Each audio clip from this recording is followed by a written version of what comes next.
언제까지 너희는 공정하지 않은 재판을 되풀이하려느냐? 언제까지 너희는 악인의 편을 들려느냐? 가난한 사람과 고아를 변호해주고 가련한 사람과 궁핍한 사람에게 공의를 베풀어라. 가난한 사람과 빈궁한 사람을 구해주어라. 그들을 악인의 손에서 구해주어라. 아멘.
교동문 6번 시편 10편의 말씀입니다. 여호와여 일어나옵소서. 하나님이여 손을 드옵소서.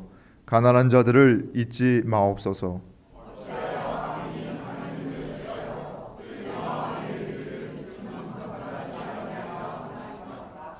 주께서는 보셨나이다. 주는 재앙과 원한을 감찰하시고 주의 손으로 갚으려 하시오니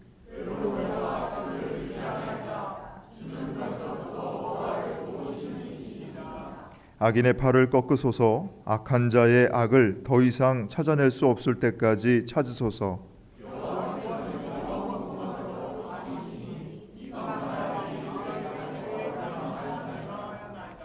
여호와여 주는 겸손한 자의 소원을 들으셨사오니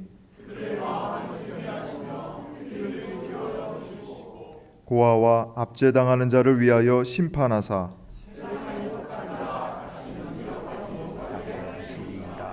아멘. 하나님은 통회하는 마음으로 나오는 사람들을 물리치지 않으십니다. 이제 우리들의 죄를 뉘우치고 고백합시다.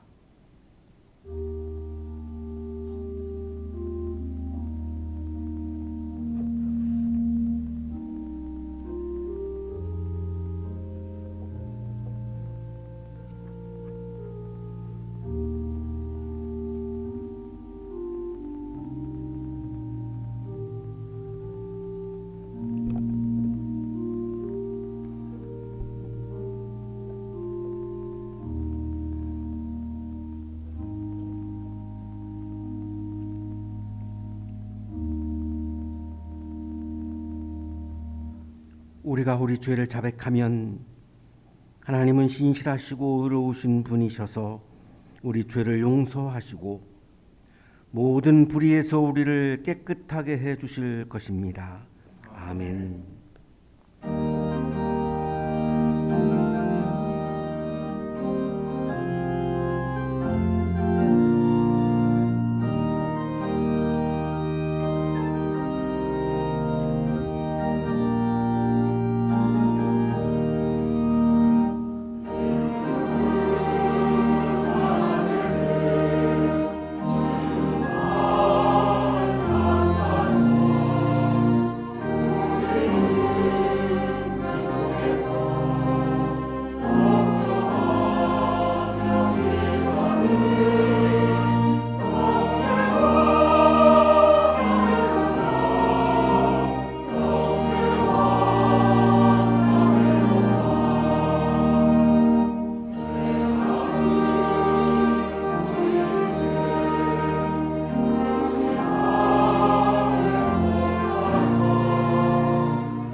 사랑과 은혜가 풍성하신 하나님 아버지, 오늘도 저희를 주님의 전으로 인도해 주시고 함께 예배드릴 수 있도록 은혜를 베풀어 주심에 감사드립니다.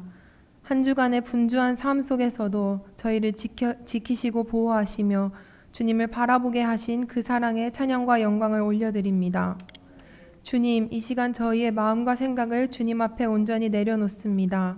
우리의 삶 속에 주님의 뜻을 따르지 못한 죄와 허물이 있다면 용서하여 주시고 십자가의 보혈로 깨끗하게 씻어 주옵소서. 회개하는 마음으로 이 자리에 나아오니 주님 저희를 받아주시고 새롭게 하여 주시옵소서. 이 시간 드려지는 예배 가운데 성령님 인재하여 주시고 말씀을 전하시는 이천직 목사님에게 하늘의 능력과 지혜를 더하여 주셔서 말씀이 우리의 삶을 변화시키고 하나님의 뜻을 분별하며 살아가게 하옵소서. 찬양과 기도 모든 순서를 통해 주님 홀로 영광 받으시고 저희는 주님의 임재 안에서 위로와 소망을 얻게 하옵소서. 특별히 이 시간 교회와 성도들을 위해 기도합니다.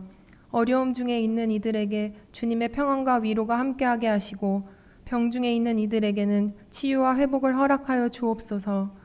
우리 교회가 이 지역과 세상 가운데 빛과 소금의 역할을 감당하게 하시고 사랑과 섬김으로 하나님의 나라를 확장되게 하옵소서. 예배의 시종을 주님께 의탁하오며 살아계신 우리 주 예수 그리스도의 이름으로 기도드립니다. 아멘.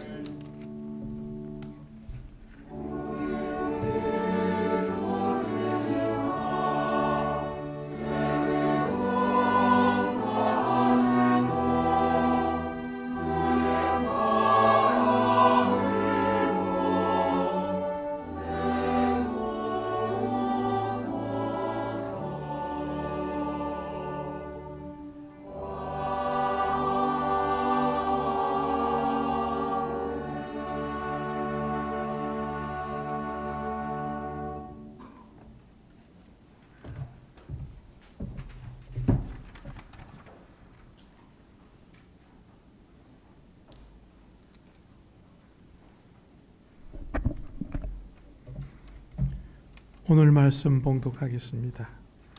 어떤 율법 교사가 일어나서 예수를 시험하여 말하였다. 선생님, 내가 무엇을 해야 영생을 얻겠습니까?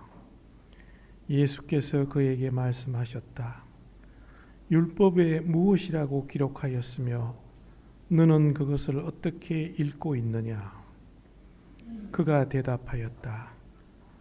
내 마음을 다하고 내 목숨을 다하고 내 힘을 다하고 내 뜻을 다하여 주 너의 하나님을 사랑하여라 하였고 또 내 이웃을 내 몸같이 사랑하여라 하였습니다. 예수께서 그에게 말씀하셨다. 내 대답이 옳다. 그대로 행하여라. 그리하면 살 것이다. 그런데 그 율법 교사는 자기를 옳게 보이고 싶어서 예수께 말하였다. 그러면 내 이웃이 누구입니까? 예수께서 대답하셨다. 어떤 사람이 예루살렘에서 여리고로 내려가다가 강도들을 만났다. 강도들이 그 옷을 벗기고 때려서 거의 죽게 된 채로 내버려 두고 갔다. 마침 어떤 제사장이 그 길로 내려가다가 그 사람을 보고 피하여 지나갔다. 이와 같이 레위 사람도 그곳에 이르러 그 사람을 보고 피하여 지나갔다. 그러나 어떤 사마리아 사람은 길을 가다가 그 사람이 있는 곳에 이르러 그를 보고 측은한 마음이 들어서 가까이 가서 그 상처에 올리브 기름과 포도주를 붓고 싸맨 다음에 자기 짐승에 태워서 여관으로 데리고 가서 돌보아 주었다. 다음 날 그는 2데나리온을 꺼내어서 여관 주인에게 주고 말하기를 이 사람을 돌보아 주십시오. 비용이 더 들면 내가 돌아오는 길에 갚겠습니다 하였다. 너는 이 세 사람 가운데서 누가 강도를 만난 사람에게 이웃이 되어 주었다고 생각하느냐? 그가 대답하였다. 자비를 베푼 사람입니다. 예수께서 그에게 말씀하셨다. 가서 너도 이와 같이 하여라. 복음서의 말씀입니다.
은혜로운 찬양해 주신 성가대원들에게 다시 한번 감사의 박수하겠습니다. 고맙습니다.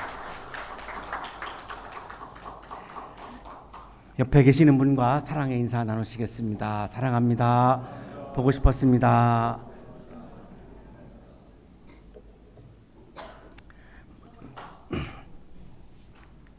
프랑스 철학자 레비나스는 나의 존재를 내세우면서 타자를 거부하는 것, 배제하는 것, 이것을 악이라고 부르고, 낯선 타자를 내가 수용하고 또한 환대하는 것, 그리고 책임을 지는 것에 대해서 선이다, 선악 개념을 이렇게 설정을 합니다. 레비나스는 타자들은 우리들에게 얼굴로 현현한다, 얼굴로 나타난다라는 것을 굉장히 강조합니다. 근데 말보다 먼저 얼굴로 우리에게 윤리적인 호소를 한다는 것입니다. 우리가 전철을 타면 사람들이 다 말하지 않죠. 그러나 얼굴로 다 우리들에게 뭔가를 표현을 합니다. 얼굴로 만나는 거죠. 약자들은 말하기가 어렵습니다. 또 아픈 사람은 말할 수 있는 힘조차 없습니다. 가족 중에 많이 아픈 사람과 대화를 하고 싶지만 말을 못하죠. 아프니까. 얼굴로 자기를 계시하는 거죠. 레비나스는 이렇게 말합니다. 얼굴의 현현은 일종의 윤리적 호소이다. 얼굴의 현현은, 이 레비나스는 유실론자입니다. 그래서 이 현현이라고 하는 종교적인 용어를 쓰고 있는데, 얼굴의 현현은 일종의 윤리적 호소이다. 얼굴은 나에게 윤리적인 책임을 감당할 것을 호소한다. 이렇게 말합니다. 제가 군목으로 5년 동안 일을 했습니다. 제 계급은 대위였습니다. 이 병사들은 장교들에게 말 걸지 못합니다. 무섭고 어렵기 때문에 말을 걸지 못합니다.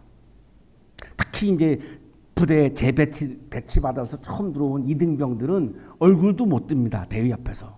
그 정도로 무서운 거죠. 어려운 거죠. 그 얼굴로 호소합니다. 목사님, 저는 지금 사람도 아닙니다. 저는 사회에 있을 때 좋은 학교 다니다가 왔습니다. 한양대 학교 아시죠? 저 한양대 다니다 왔습니다. 인정받는 사람이었습니다. 군대에 와서는 저는 지금 개만도 못합니다. 사람도 아닙니다. 견딜 수가 없습니다. 나라를 사랑하는 마음 하나만으로 있는 거지, 저 자살하고 싶어요. 이런 메시지까지 던집니다. 그거를 이제 관심사병이라고 부르는데, 그러면 이제 군목은 중대장을 찾아가서 제가 좀 상담을 좀 해야 하겠습니다. 그러면 이제 이렇게 보내주죠. 그러면 제 차에 태우고 바깥으로 나갑니다.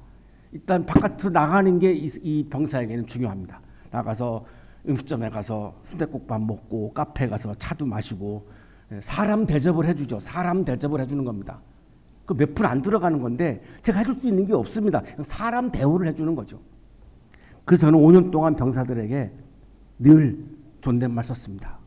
사람 대접을 해주기 위해서죠. 그런 얼굴로 윤리적인 호소를 하는 거죠. 우리 주변에도 그런 사람들이 많죠. 레비나스가 말하는 타자는 익숙한 이웃이 아닙니다. 나하고 같은 생각, 같은 이념, 같은 습관, 같은 핏줄, 같은 성, 이런 익숙한 사람을 말하는 것이 아니라 낯선 존재를 말합니다.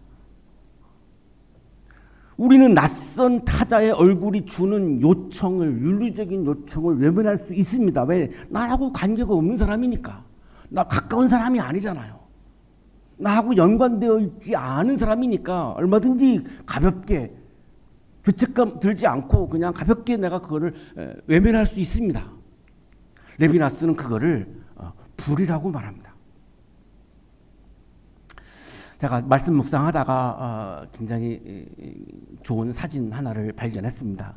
프랑스 최고의 지성 두 사람이 만난 사진입니다.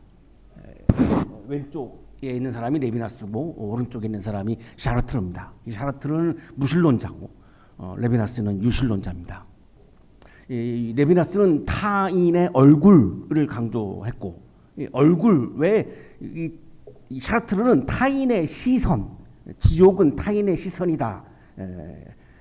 노엑스트에서 그런 표현을 쓰죠. 타인의 시선을 강조했고 레비나스는 타인의 얼굴을 강조한 겁니다. 왜 그럴까요? 이 레비나스는 신앙인이고 이 얼굴은 신의 형상을 닮아 있기 때문에 이런 지금 단어 자체가 지금 다르게 표현을 쓰고 있고 대화를 나누고 있습니다. 레비나스는 타자를 우리가 어떻게 어떤 마음으로 어떤 자세로 대하느냐에 따라서 윤리가 시작된다 이렇게 말하는 겁니다. 유대인들의 율법에도 이웃사랑을 강조하죠. 레위기 19장 18절입니다. 한 백성끼리 앙심을 품거나 원수 갚는 일이 없도록 하여라. 다만 너는 너의 이웃을 내 몸처럼 사랑하여라. 나는 주다. 이웃을 너의 몸처럼 사랑하라. 이런 말씀이 있죠. 자, 여기서 우리가 주목할 단어가 한 백성입니다. 레위기에 나오는 이웃의 개념은 동족을 말하는 겁니다. 유대인을 말하는 겁니다. 유대인이 아니면 이웃이 아닌 겁니다. 레비나스의 얘기하고는 상당히 다른 거죠.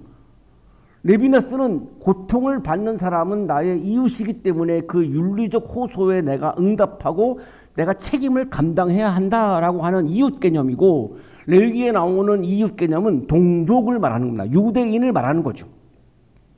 오늘 아침 우리들의 질문은 이겁니다. 그렇다면 신앙인은 나와 같은 성, 같은 민족, 같은 이념, 같은 신앙, 같은 인종에 속한 사람만 사랑하고 경계 안에 있는 나와 같은 경계 안에 있는 사람만 사랑하고 경계 바깥에 있는 사람은 배제해야 하는 것인가? 그것이 신앙적인 것인가? 라고 하는 질문입니다. 왜냐하면 레위기 19장 18절에 나오는 이 이웃 개념이 동족으로 제한하고 있기 때문입니다. 이웃을 동족으로 제한하고 있기 때문에 오늘은 우리가 이런 질문을 할 수밖에 없는 거죠. 그러면 동족만 사랑해야 합니까? 경계 바깥에 있는 사람은 그러면 배제해야 하는 것입니까? 라고 질문하는 거죠. 이 질문에 대해서 예수님께서는 오늘 본문을 통해서 분명하게 대답을 하십니다. 오늘 본문을 통해서 예수님이 답변하시는 가장 중요한 강조점은 이웃이 누구다라고 하는 겁니다. 이웃은 누구다? 과연 예수님도 그러면 이웃을 동족의 개념으로 말씀하셨을까? 오늘 본문에서 이 답을 찾아보려고 하는데요.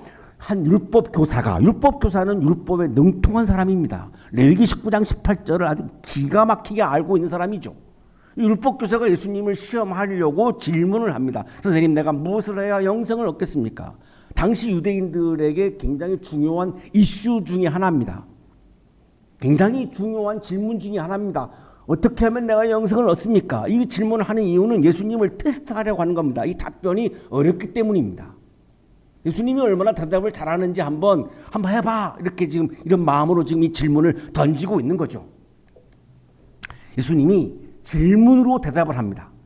율법에 무엇이라고 기록되어 있으며 너는 그것을 어떻게 읽고 있느냐? 너 율법 교사지. 그러면 율법에는 어떻게 해야지 영생을 얻는다고 기록되어 있느냐라고 예수님이 이제 물으시는 겁니다. 율법 교사가 대답합니다. 내 마음을 다하고 내 목숨을 다하고 내 힘을 다하고 내 뜻을 다하여 주 너희 하나님을 사랑하라 하였고 또 내 이웃을 내 몸같이 사랑하라 하였습니다. 이게 레위기 19장 18절. 너무나 율법에 능통하니까 그냥 다 외우죠. 외우는 겁니다. 지금 레위기 19장 18절을 외워서 대답을 하는 거죠.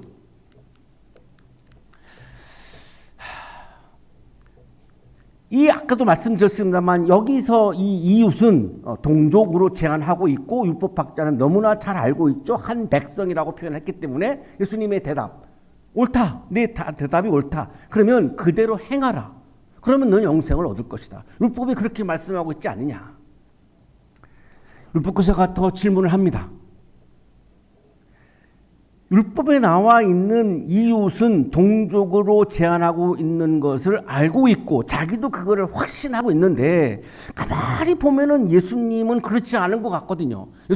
예수님께서는 이방인들도 만나고 이방인들을 막 칭찬하고 이방인들이 최고의 신앙인이라고 그러고 이방인들을 배제하지 않고 이방인들도 다 치료해주고 하는 것을 보고 있기 때문에 당신이 옳지 않고 내가 옳다. 레위기 19장 18절에 의하면 동족만 이웃으로 설정하는 내가 옳지 않느냐라고 하는 것을 말하고 싶은 거죠.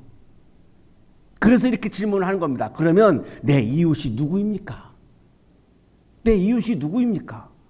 이웃을 사랑하라고 하셨는데 레위기 19장 18절에 그럼 내 이웃이 누구죠? 동족이잖아요. 당신은 이웃 설정이 잘못되어 있지 않아요. 이렇게 지금 대들고 있는 거죠. 내가 옳다는 거예요.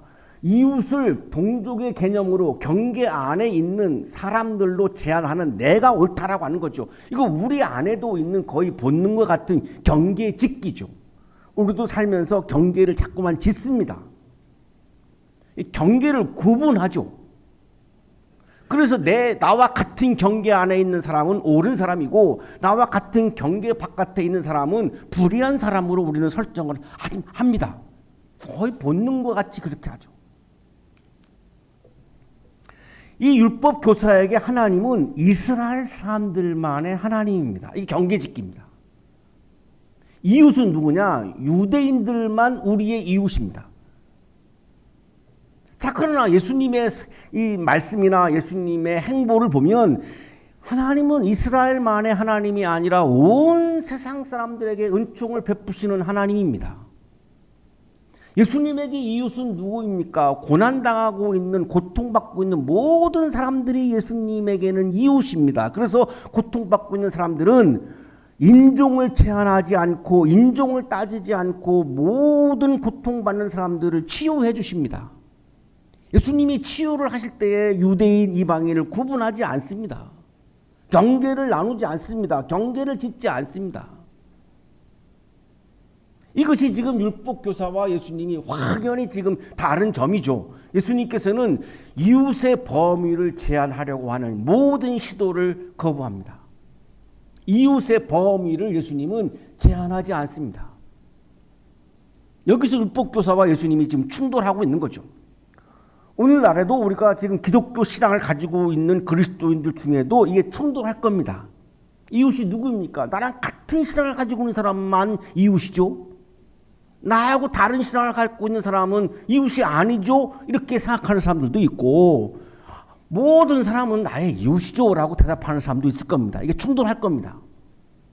그래서 이웃의 본질을 말씀하려고 예수님이 비유로 이제 말씀을 하십니다. 이웃의 본질은 이렇다라고 하는 것을 율법교사에게 설명하기 위해서 하나의 비유를, 그 유명한 선한 사마리아인의 비유를 말씀하신 거죠. 한 사람이 강도를 만났습니다. 거의 죽을 뻔한 상태까지 이르죠. 옷은 벗겨지고 피를 흘리고 거의 죽어가는 모습입니다. 말도 못하죠. 그때 제사장이 지나갑니다. 굉장히 신앙이 좋다라고 스스로 자부하는 사람이죠. 제사장이 지나가는데 피해서 가버립니다. 거의 죽게 되어서 말도 못하는 이 사람의 얼굴에 윤리적 호소를 외면하고 있는 거죠. 레비나스는 이거를 지금 불이라고 말하는 겁니다. 그 다음 레위 사람이 지나갑니다. 예배에 종사하는 사람이죠. 굉장히 자칫 스스로 믿음이 좋다고 생각하는 사람입니다. 자, 이 사람도 피해서 지나가 버립니다. 외면합니다. 윤리적 호소를 외면합니다. 응답하지 않습니다. 책임지지 않습니다. 이거를 레비나스는 불이라고 말한 겁니다. 세 번째 사람이 사마리아 사람이 지나갑니다. 자, 이 사마리아 사람은 이 거의 반쯤 죽은 사람을 보고 측은한 마음이 듭니다. 이 여기서 말하는 측은한 마음이라고 하는 단어는 하나님의 자비를 가리킬 때 사용하는 단어입니다.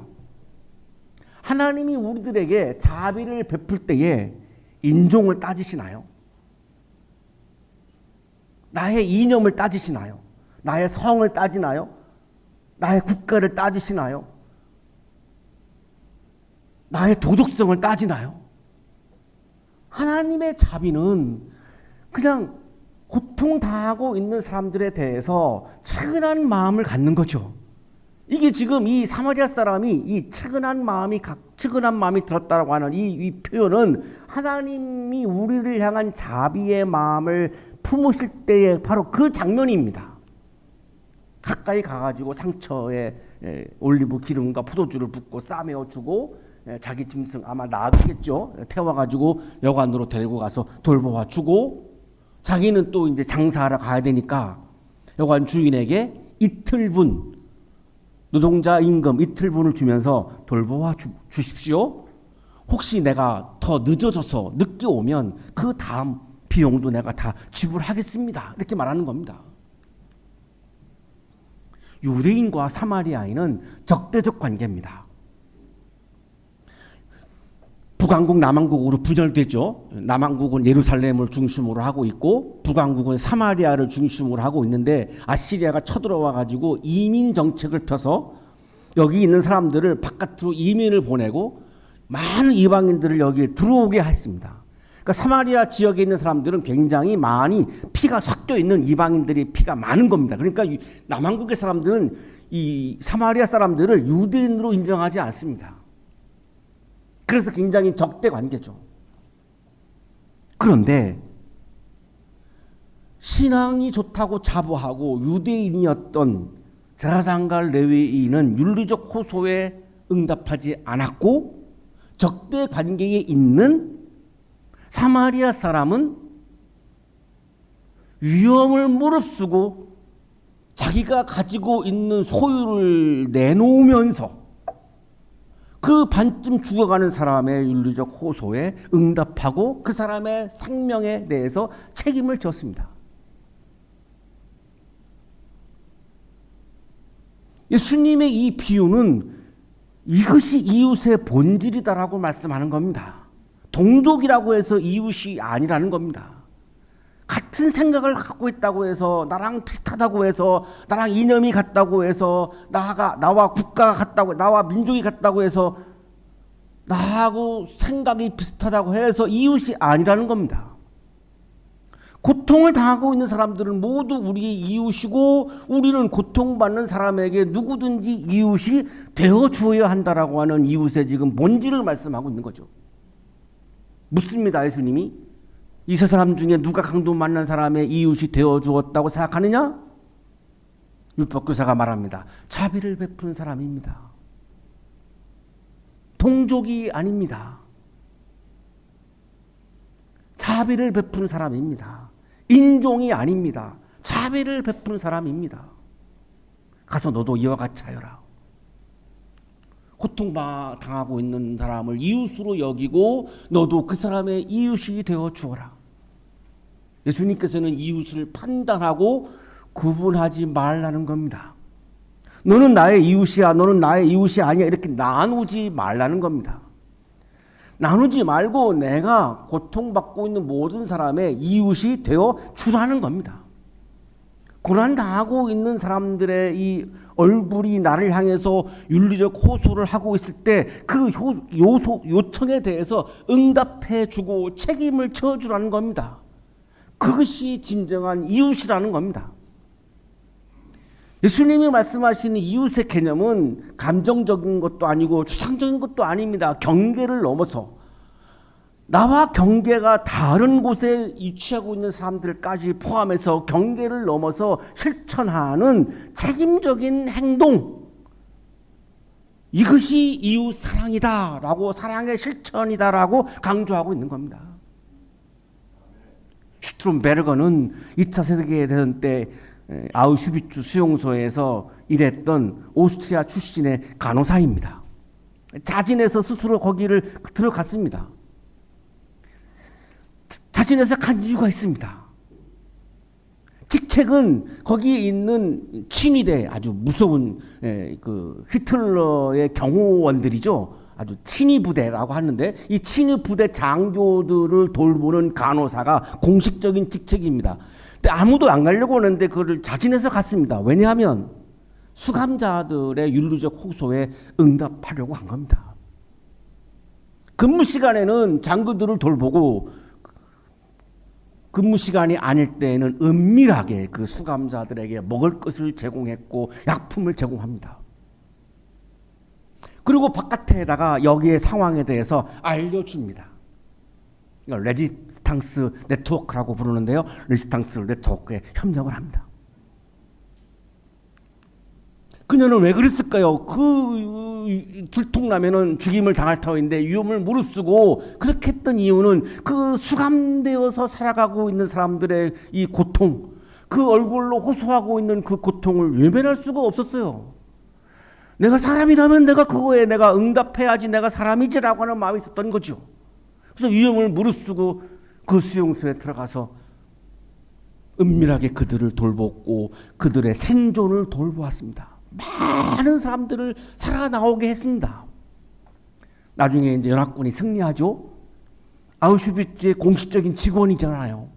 체포됐죠. 사형당할 뻔했는데 수감자들이 법정에서 호소합니다.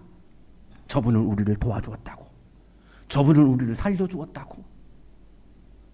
공식적인 직책은 나치 친위대 간호사지만 저분의 진심은 우리들을 사랑했다고, 우리들의 생명을 살려주신 은인이라고. 그래서 풀려나옵니다. 그녀에게 이웃은 고난 당하고 있는 모든 사람이었습니다. 그 수용소에 있는 사람들의 이념이나 인종이나 신앙이나 이런 것을 따지지 않았습니다. 배가 고파서 죽어가는 사람, 약이 없어서 죽어가는 사람에게 음식과 약품을 제공해서 그들을 살려냈습니다. 왜 그랬을까요? 수용소에 살아가고 있는 사람들의 고통을 하나님의 부르심으로 들었던 겁니다. 보네퍼는 이렇게 말합니다. 그리스도인의 목표는 하나님이 요구하시는 선한 일을 행하는 것이다. 하나님이 요구하시는 선한 일은 뭘까요? 경계를 나누고 경계를 그어버리고 경계를 지어서 나누어서 한쪽은 사랑하고 한쪽은 정죄하는 걸까요? 하나님이 요구하시는 선한 일은 나와 다른 성, 다른 이념, 다른 종교, 다른 인종의 사람들도 경계를 넘어서 사랑하고 환대하는 것입니다. 나의 입장에서는 나와 다른, 나와 경계가 다른 낯선 타자들이죠. 그건 내 입장입니다. 하나님 입장에서는 어떨까요? 하나님 입장에서는 다 하나님의 자녀입니다. 내 입장에서 타자이고 낯선 타자이고 나하고 경계가 다른 거지, 하나님 편에서는, 하나님의 마음에서는, 하나님의 입장에서는 다 나의 피조물이고 내가 구원해야 되는 생명들이고 다 나의 새끼들이고 내 자녀들입니다. 우리가 만나는 낯선 타자의 얼굴은 하나님의 요청입니다. 우리는 그 요청을 듣고 응답하는 사람이 바로 그리스도인입니다. 사랑하는 한양 가족 여러분, 경계를 넘어서 사랑할 때 그리스도의 사랑은 우리를 통해서 세상에 드러나게 됩니다. 우리 그리스도인들마저 경계를 나누고 경계를 긋고 한쪽만 사랑하고 한쪽을 정죄하면 이 선한 사마리아인의 비유를 통해서 말씀하시는 하나님의 이웃사랑이 세상에 드러나지 않습니다. 오늘 주님께서 말씀하신 선한 사마리아인의 비유를 통해서 말씀하신 이 이웃사랑, 사랑의 실천이 이 세상에 드러나려면 우리 같은 그리스도인들이 경계를 넘어서 모든 고통받는 사람들을 나의 이웃으로 받아들이고 그들의 윤리적 호소에 내가 응답하고 책임을 질 때에 그리스도의 사랑이 온 세상에 퍼져나가게 될 것입니다. 경계를 넘는 사랑의 기쁨이 여러분의 삶에 충만하시기를 간절히 축원합니다.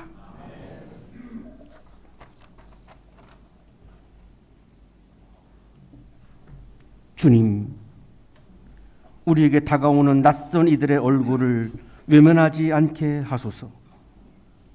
그리스도께서 경계를 넘으셨듯 우리도 사랑으로 경계를 넘어가게 하소서. 오늘 우리가 만날 한 사람에게 이웃이 되어주는 은혜를 주옵소서. 예수 그리스도의 이름으로 기도하옵나이다. 아멘.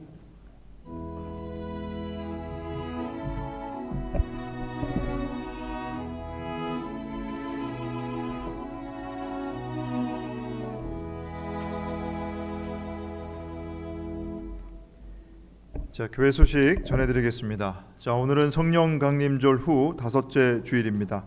다음 주일은 성령 강림절 후 6째 주일로 해당 성서일과 본문은 창세기 18장 1절에서 10절까지의 말씀입니다.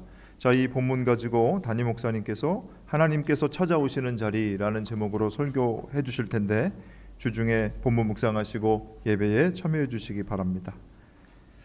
자, 모임 안내입니다. 오늘 거룩한 독서 모임 12시 40분부터 세미나실에서 진행하고 청년교회 모임은 예배 후에 친교실에서 모이도록 하겠습니다. 우리 청년들은 청년회장의 안내에 따라서 모여주시기 바랍니다. 자, 2025년 전교인 수련회가 7월 20일 다음 주 주일 오전 예배 후에 여주 일성콘도에서 있습니다. 자, 이번 수련회의 주제는 하나됨의 영성이며 에리카 한양대학교의 이영진 목사께서 특강을 해주십니다. 이번 수련회는 이제 쉼이라고 하는 큰 틀 안에서 좀 자유롭게 진행하려고 합니다. 그래서 지지난주에 우리 청년들하고 좀 답사를 다녀왔는데 그 프로그램은 좀 선택적으로 우리 교우 여러분들 숙소에서 좀 쉬시는 분들은 쉬시고 또 황포 돛배라든지 유람을 하시거나 아니면 숙소에 있는 천연 옥사우나 또 이렇게 즐기실 수 있도록 저희가 쿠폰도 좀 준비해드리고 그다음에 그 앞에 여주 박물관이 있는데 아주 카페가 남한강 전경으로 아주 아름답습니다. 그래서 그 신륵사 문화관광단지 관광도 하시고 카페에서 차도 드시고 좀 여유 있게 이렇게 수련회 일정을 보내시다가 저녁에 이제 좀 저녁 시간에 함께 찬양도 부르고 특강을 좀 듣는 시간을 가지려고 합니다. 낮 시간에는 이제 무덥기 때문에 저희가 답사할 때도 너무 더워가지고 이렇게 돌아다니기가 힘들었는데 선택적으로 좀 자유롭게 좀 쉬셨다가 저녁에 특강 프로그램 진행하려고 하니까 우리 교우 여러분들 좀 많이들 일정 기억하셔서 참여해 주시기를 좀 부탁을 드리겠습니다. 자, 그리고 기타 교회 소식과 7월 교회력 성서일과 예배 안내 여러분 가지고 계신 주보를 참조하시면 되겠습니다. 자, 이상 교회 소식 알려드렸습니다.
거룩하신 주님, 오늘 우리들에게 고통받는 모든 사람들을 이웃으로 바라보는 믿음을 허락하여 주셔서 감사합니다. 그들의 이웃으로 살아가려고 하는 또한 마음을 주셔서 감사합니다. 감사의 마음을 찬양과 예물에 담아 올려드리오니 기쁘게 받아주시고 찬양과 예물을 드리는 손길 위에 크신 은혜를 부어 주옵소서. 예수 그리스도의 이름으로 기도하옵나이다. 아멘.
이제는 우리에게 하나밖에 없는 생명까지도 아낌없이 사랑으로 나누어 주시는 예수 그리스도의 은혜와 오늘도 우리에게 말씀을 주시는 하나님의 사랑하심과 생명의 기운을 주시는 성령의 역사하심이 진정한 이웃이 되어 그리스도의 사랑을 온 세상에 퍼져나가게 하는 아름다운 믿음의 삶을 살아갈 것을 다짐하며 세상을 향하여 힘차게 나아가는 우리 모든 한양 가족들의 삶 속에 지금부터 영원토록 함께 하시기를 간절히 축원하옵나이다. 아멘.